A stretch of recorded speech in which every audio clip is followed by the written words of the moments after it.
Okay, let's unpack this. If you've been, well, anywhere really in 2025, you've probably bumped into this one word that's just kind of exploded. Aura. Hmm. It's everywhere, isn't it? On apps, fashion mags, even like workplace chats. It feels like it just appeared almost overnight. It really has. Yeah, the term aura has definitely become this huge cultural thing this year. And how fast it happened is genuinely surprising. Right. So this deep dive, it's not just about, what aura means now. We really want to explore the why and the how. How did it become such a big deal so quickly? Exactly. That's our mission today. Let's try and dissect the surprising recipe behind URA's viral success. We want to show you how it's actually much more than just some mystical idea. And hopefully by the end of this, you'll really get its multifaceted impact. So, okay, what are the main things driving this ancient-sounding word becoming the new it's thing? Do your sources point to specific trends? Well, what's really striking, I think, is how technology, specifically cutting-edge tech, Yeah. has given this whole concept a very tangible, very modern twist. How so? Our sources show that wearable tech and these AI wellness tools, they're everywhere in 2025. And they're analyzing biometric data, things like your mood swings, stress levels, you name it. Right, the kind of stuff smartwatches track. Exactly. But then they present this data as like visual representations, an aura. The real clever part isn't just seeing your mood graph. It's how technology has sort of legitimized something that used to be purely spiritual. Oh. That turns aura into this measurable personal metric, that fusion, Ancient belief meets modern data. That seems to be the real breakthrough. That is fascinating, turning the intangible into actual data points. Mhm. But are your sources talking about downsides, like potential pitfalls of making something so personal measurable? Does it maybe, I don't know, flatten it out, reduce the nuance? That's a really good point, yeah. And also, for Aura to really catch on, especially with younger people, it can't just be tech, right?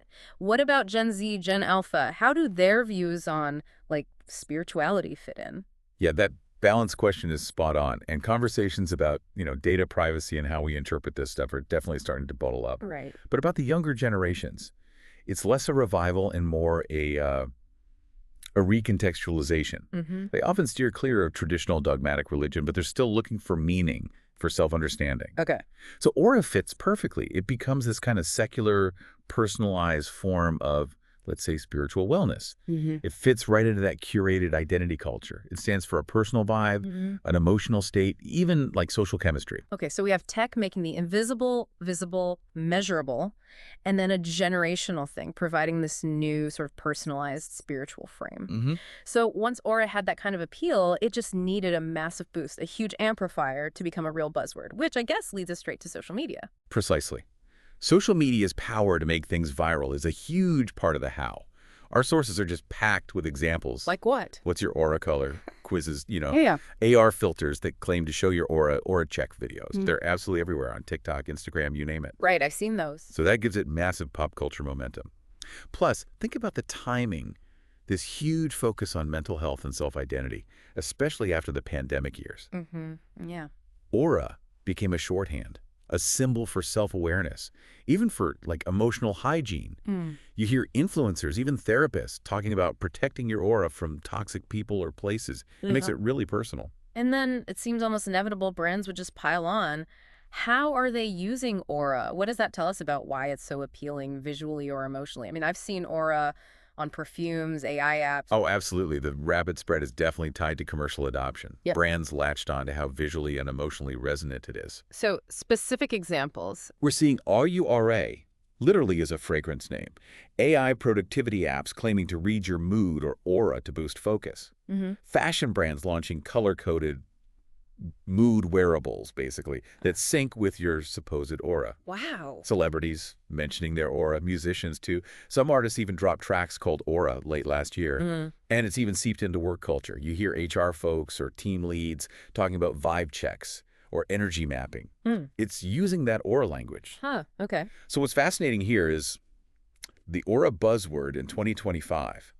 It isn't just about mysticism revival, and it isn't just the tech. Right. Instead, it represents this really remarkable kind of unique convergence. You've got emotional intelligence, cutting-edge technology, modern aesthetics, and personal identity branding, all meeting in this one word. Yeah, it really brings it all together. And ultimately, I guess it connects back to something really fundamental, a human desire that's always been there, hasn't it? Yep. People just want to be seen, you know? to be felt and understood. And this buzzword, aura, it now offers this, well, this beautiful, poetic, and like we've discussed, now data-driven way for us to express ourselves, especially in a world that's changing so fast. Well put. So the big question then maybe is, what does this all mean for how we see ourselves and how we present ourselves going forward? Something to think about.